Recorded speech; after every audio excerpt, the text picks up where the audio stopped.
if you own a business, you for sure worry about the security of your business, correct? So this is a question that will be answered with our next speaker. His topic is why is security a business issue?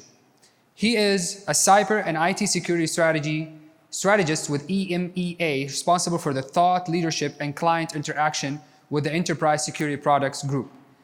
He joined MicroFocus with over 30 years security experience incorporating consulting, design engineering, and business leadership in both the public and private sectors. Let's give a big round of applause for Mr. Seaman Wilkinson. Thank you very much. Salam alaikum and good morning, ladies and gentlemen. Thank you very much for the kind invite to come here to Riyadh. The opportunity to leave behind the rain and the cold in London was one that I could not actually refuse. So thank you for putting on the special weather, which is definitely a lot better, I'm told, than back home at the moment. My background, as was said, spans over 30 years in doing IT security from a military and a commercial perspective. The issues that we faced are complex, they're dynamic, and it is a very busy space. You see that from a lot of the speakers in front of you who talk about different concepts, about different technologies, different methodologies, and more things like that. My intent today is to try and give you a feel for the business reasons why we do security. Previous speaker actually spoke about data being the most important thing. One of the last questions was about application security. When 84% of the vulnerabilities are in the application space, it's something you shouldn't ignore. But first, before that, I'd like to talk to you a little bit about MicroFocus. The reason I want to talk about MicroFocus is because none of you will have probably heard of the company. A lot will not have heard of the company. But I guarantee you, you will have heard of a lot of the products that we own. Because as the 6th largest world pure software player and the 2nd largest pure software player in Europe, with over 350 different pieces of software, of which we are the OEM. We write them, we own them, we're not a reseller. So when you buy them, you go on the user forums and your opinion counts, and we can put it into the next generation of software. So I'd like to explain how we help people look from a business perspective at making their technology choice when you've got 350 and more different variations. Now, I know in this market we're very focused on the SOC and the Security Operations Center, and I'll certainly pull that aspect forward in the talk, but it'll be at the very end. So if we just look at MicroFocus, there will be some names on that slide. The company acquires, mergers, divests, and has grown to somewhere in excess of $4 billion across a number of clients, around 40,000, across 50 countries. It is global. You will recognize a lot of the software types and names in that. They are owned by MicroFocus. A lot of your integrators, many represented here today and up on the banners around this hall, will be using our software to provide a capability for you. Maybe in a SOC, maybe in the application space, maybe in the identity space. One of those areas for sure. We have a very rich ecosystem of partners and channels and people that we do business with. You would expect that. We will also sell direct. If you're a large public sector department, we can sell direct to you, or we can sell through an integrator who will provide a capability based on the software that we actually have. In the 30 years that I've been in this space of securing communications and more latterly IT systems, and like a lot of speakers before me on this very stage have spoken about, the changes that are going on, the fear, the uncertainty, the doubt about Stuxnet's and the terrible things that could happen. There are 4 things, just 4 things, that have constantly been there throughout the time that we've been doing security. And those 4 things set a context, a backdrop, an environment in which you have to make your choices around technology and around integration partners, about how to spend a limited budget on securing what the business is really keen on maintaining. They will be no surprises to you. The first one is about the environment. That IT environment, throughout the time, it has just been constantly changing and will continue to change. You have to make your decisions in an environment where you're offshoring, nearshoring, bestshoring, on-prem, off-prem, out of the cloud, a managed service provider, bring it in-house. Whatever it is, those factors are going to be in that category. The adversary, constantly changing and adapting. I loved the video earlier, if you saw it, whereby the bad guy was sat with a mask on in front of a computer. Today's bad guy wears a suit, goes to work in a nice headquarters building where there's a marketing department and HR, and you can buy across the internet hacking services off them. It's a business. And the only way to affect a business is to raise a barrier to entry or make it more difficult so they go somewhere else. The adversary has constantly changed throughout that time as well. The regulations, they've been constantly changing, but has been there as a factor throughout this time and will continue. And this is not just GDPR. This is Dodd's, Franks 2, Sarbanes-Oxley, MiFID, all those other regulations as well that you have to take into account.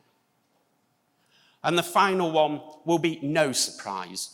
You will have all seen it. You'll all be experiencing it, especially those that are dealing with security operations centers and trying to deal with the staff issue. Where do you get people? Where do you get the number that you require with the specialist skill set? And once you've got them, how do you retain them? Give them a career so they stay with you, so that you can leverage them for the long term and get a better return on investment, because what has happened is you've invested a lot of money in training them, undoubtedly. So those are the 4 contextual backdrops in which we have to make a decision about things like the technologies that we use. We've got 350 pieces of software. I thought about going through every piece, but they only gave me 20 minutes today, so I decided I couldn't do that. But we have them in 4 areas. We have them around the DevOps, around the test, around the application development space for speed. The agility through the hybrid IT manager, how to run just a good infrastructure and software that supports deployment, virtualization, service management, all those kind of things. Security, I'll major on that in a moment. And insight, predictive analytics, being one step ahead of the bad guy, near real-time breach detection, and the ability to orchestrate the relevant response to that. We've been around 40 years. There are bits of the company that have been around longer than that. COBOL, Common Business Orientated Language, those things that do large batch processing. 98% of the world's pay statements in the electronic or paper format produced using COBOL 75, of which we own. So we can take the old to the new with innovative deployment models through that ecosystem of partners that we've got. So let's just focus on the security bit, because that was today's focus. With that context of those 4 things, with 350 variations to choose from, what are the sorts of things that we need to be thinking about? What are the business drivers? What is the CXO, the CFO, the CIO, the CEO, the COO? What is on their mind and what's important to them when it comes to security? Unsurprisingly, It's not technology. That's not what their conversation is often about. It is about the triangle at the top of that larger triangle. It's about one of three things, but they're focused on all three. How to keep the revenue generation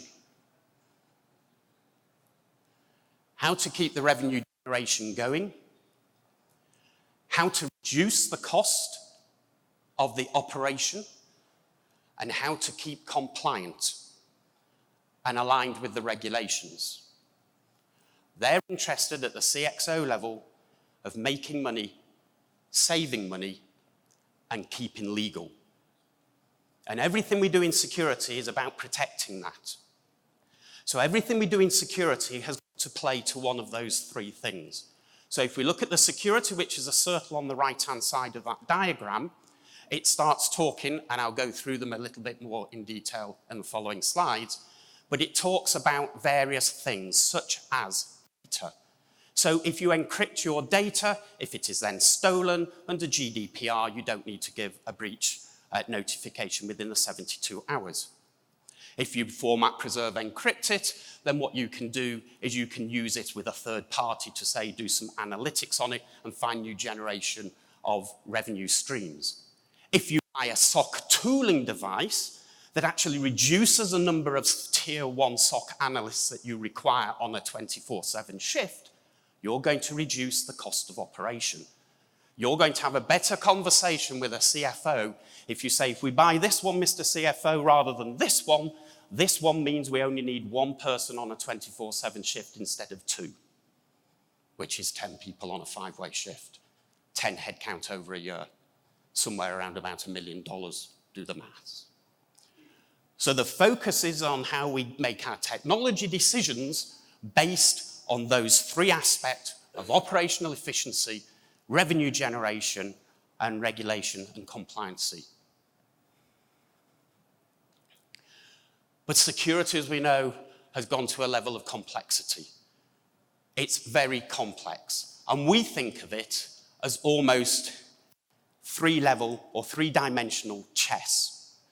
Whereas you can deal with any one of those particular levels, the users, and for users, think also of not just the heartbeat, think of entities on the network as well, back to the thinking of the previous but one speaker about operational technology. It's about the applications, and it's about the data. It's about identity, applications, and data. But it isn't about those things independently. It's about them together. So have you got a user that you know has got the right access to the various applications and therefore to the data thereafter? And are you able to track what all the active devices such as servers are doing on your network in the form of application access, in the form of data access, and what they're actually doing? So you work vertically through that stack as well.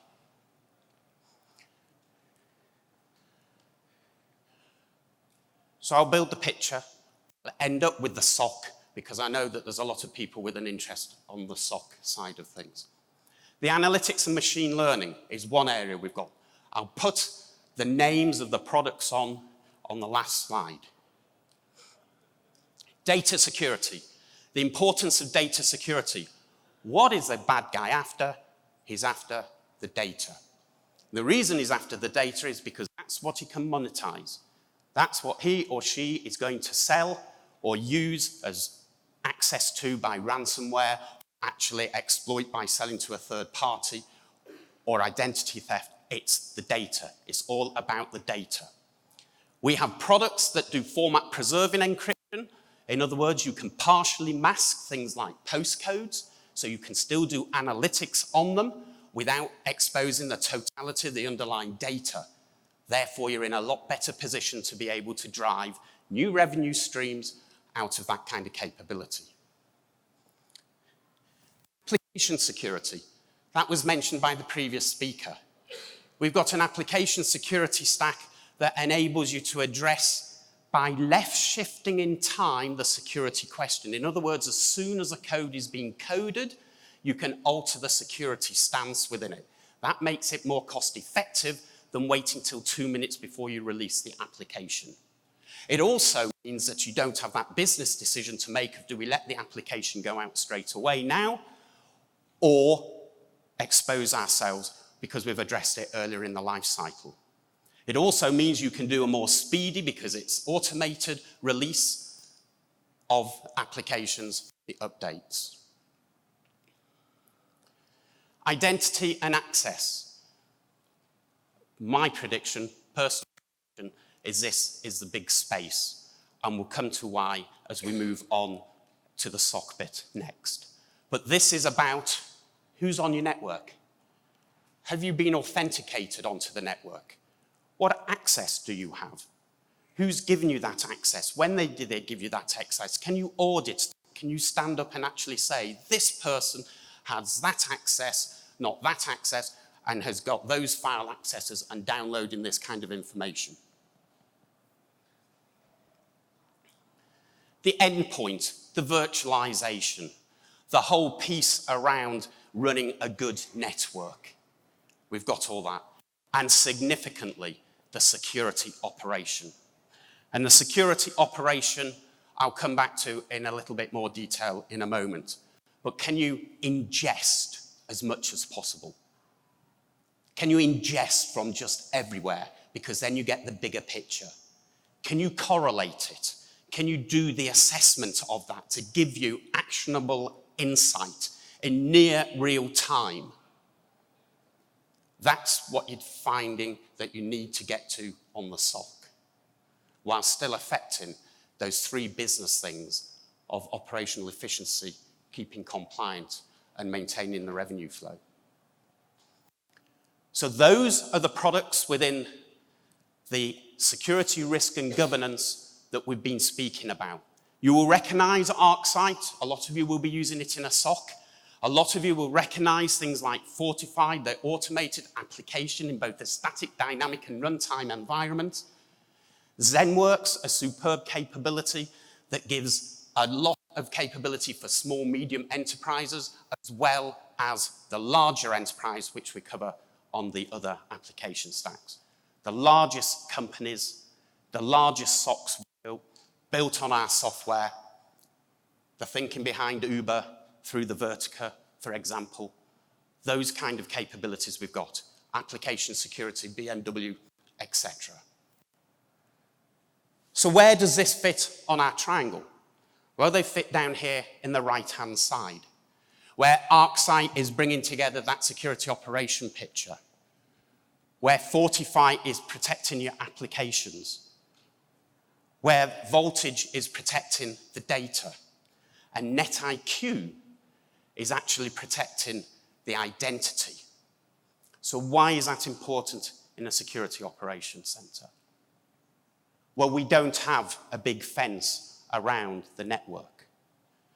People are coming onto the network all the time and disappearing off the network. We're moving to the boundaryless network. The boundary of the network is somebody's mobile phone or somebody logging in over a hotel network on another part of the planet. It is dynamic and changing all the time. So who is on your network is according to the identity. Have you authenticated that person onto the network in the correct manner? Have they got access to the right applications? Can you audit that? If you're logging in from your office in Riyadh, maybe you only need single authentication. But if you're coming up in a far-flung place on a network that you don't own, you might want to force by geographical location two-factor authentication for that person. So we're now moving away from the boundaried network to boundaryless. It gets worse. It gets worse because we're not just taking the ingestion of the IT, we're taking the OT. Previous but one speaker talked about operational technology. So in capacity terms, the amount you're ingesting is more. As you move to the right on the capability scale of a SOC, a security operations maturity assessment, in other words, from 1 to 5, where 1 is very immature and 5 is mature, whereby the repeatability of actions on things and indicators that are seen is what moves you to the right. ABC happens, action 1, 2, 3 is taken every time, some of the time, or none of the time. So as you move to the right with that greater ingestion in capacity terms, you've also got capability terms to look at. You go from IT to OT, exacerbated by IoT. This gets really good, doesn't it? In the sheer number amount. And then you get to the stage of a boundaryless network. So we're boundaryless, got more ingestion, and we're trying to be a more mature security operation. So now it's about the insider threat. Now the next level is understanding exactly what people are doing on your network within that enterprise of a boundaryless enterprise. Therefore, we made an acquisition, number 351. And this is Interset. Interset is an AI company that is focused on cyber. Not a cyber company focusing on AI, an AI company focused on cyber. And what it does, quite simply, is it takes, by unstructured, by unsupervised machine learning, it understands and writes its own rules. So you've got things that you put in your SOC structured, the ACL list for a firewall. You've got supervised machine learning. You're giving it malware signatures for antivirus to look for. Now you've got a capability you can plug in, standalone or through even a competitor. We're open source, we coexist. We're not saying you have to rip and replace. This coexists with your existing infrastructure. And it would take the billions of events, make them into hundreds of anomalies, and then give you a handful of things that you need to chase up on. So this person logged in at this time, went to this area where his peer group wouldn't normally go, downloaded some files which he wouldn't normally be expected to because of his work, and all of a sudden you're starting to highlight that you perhaps got an insider threat. Now, not all insider threat is malicious. Some of it is just ignorance on the users. So it's not necessarily all malicious. As a friend of mine once said, there's no patch for stupid. And if there's no patch for stupid, then, you've got to look for them regardless. So qualifying unusual behaviors, for example, a certain person with privileged access, accessing and copying an unusually large number for the norm, and it learns automatically in this respect, sensitive files, and downloads them onto an external USB stick. Is that flagging in your organization? Just like is the fact that you just logged on now, 2 seconds ago, in Riyadh on your IT network, is it correlating with the OT input of the door swipe in California where your badge was just used to go in a building? Is that being picked up? And back to that business efficiency, if you've got a person on 24/7 SOC shift, why are they not looking at all those events instead of just one of those events? So it gives you a risk score in this case and moves you basically to be able to take some action. So any one of these things on its own would perhaps not flag an action. But if a certain person at an unusual hour for them in the norm, VPNs in, perhaps from a far-flung place, takes access to areas they wouldn't normally have, then starts doing unusual things an unusual number of times, maybe the risk gets to a level that you should be doing something. And this unstructured machine learning learns that rule automatically and then feeds it back into your SOC tooling. Now you've given your SOC tooling a true brain, a learning brain, a brain that will understand what's going on in that network as it becomes boundaryless and as it goes out as far as the identity allows on that authentication, on that authorization, and on that audit. Don't want to major on it because I'm nearly out of time, but the left-hand side of that model is the secure content management. Back to this, what are we protecting? We're protecting the data. The data, do you know where it is? Can you find it? We've got products that find it. Are you able then to classify it? Are you then able to take some action on it? You can reduce by $1 million per year tier 1 storage per petabyte if you get rid of your redundant, obsolete, and trivia data. But you can only do that if you know where it is, you can classify it, and you can then take action on it. For those who want a framework and like a framework, all our software for security, risk, and governance actually aligns with the NIST cycle, as you would expect. Thank you very much. I'm happy to take questions.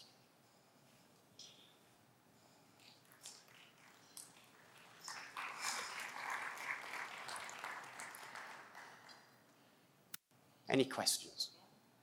Sir? By Voltage is the product name for an encryption capability, both secure mail and also IT data security. And it's special in as much as it retains the format of the data. So therefore it's a structured data, which means the search and the ability to then do analytics on it, even though it's encrypted, means that you can derive benefit out of it without exposing the underlying data. Any other questions? Thank you very much. Oh, sorry, questions over the back. There's a microphone coming.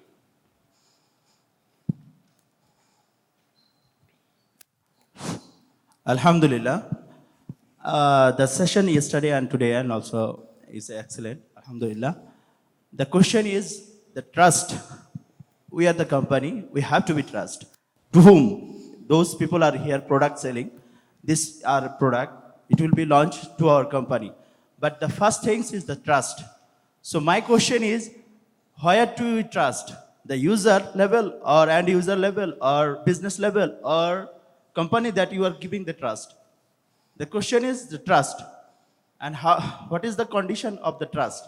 We have to know that sequence. Because you are selling the software, you are selling the hardware. In future, what will be the trust main thing? Is it clear to you? The answer is trust nobody. So that is where it is going with the insider threat. So you have a responsibility for your data. The responsibility for the regulation and the compliance bit says that you have a responsibility for the protection of that data and what you use it for and how you use it and how you store it. But you have that responsibility in transit and in also at rest. There is a responsibility on the organization. And that means it's not just from an external threat, me hacking into your network and taking the data and going and selling it somewhere, but also the fact me as a user normally active on your network being a disenfranchised employee and deciding if I download your client database onto a USB stick and go and sell it or give it to the competition. You've a responsibility in both those cases. Sorry? Yeah, the responsibility relies... Yes, yeah. You can't pay enough money for somebody to take all the responsibility. There are some things that will always rely and be on you, incumbent upon you.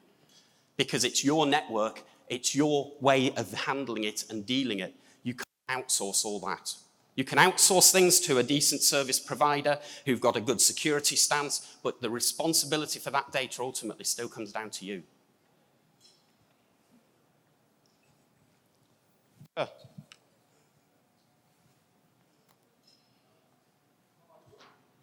Yes, I can hear.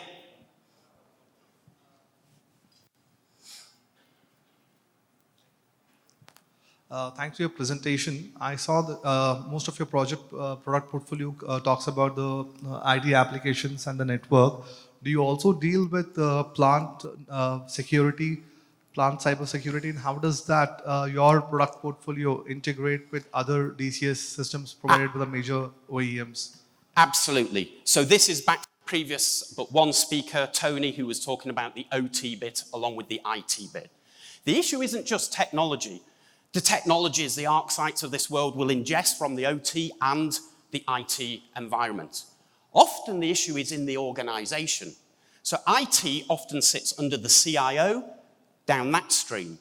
Under the COO sits the, if you will, the car plant machinery that makes the thing. So you've got two parts of an organization, one dealing with OT, one dealing with IT, and you've got to resolve who's got access to that list of security issues. Who's dealing with them both? And are the two actually correlated? So I went to a large company that was dealing with making or processing market garden produce, and they wanted to secure the IT. It was great. I said, you've got the security for the IT done. So the ledger for the accountant will be secure, but the whole of the factory will be shut down because they'll have hacked the OT. So you've effectively locked the front doors of the house and left the back doors open. What's the point in that? And guess what? You've got a security operation that is running 24/7. Why are they not monitoring the OT as well as the IT? It should be. And it's back to the trust. You know, that's where it should sit. So. Add more questions later on. Okay, more questions later. Thank you. Yes. All right. So thank you very much. Please come and see us on the stand. We've got plenty to offer. Thank you.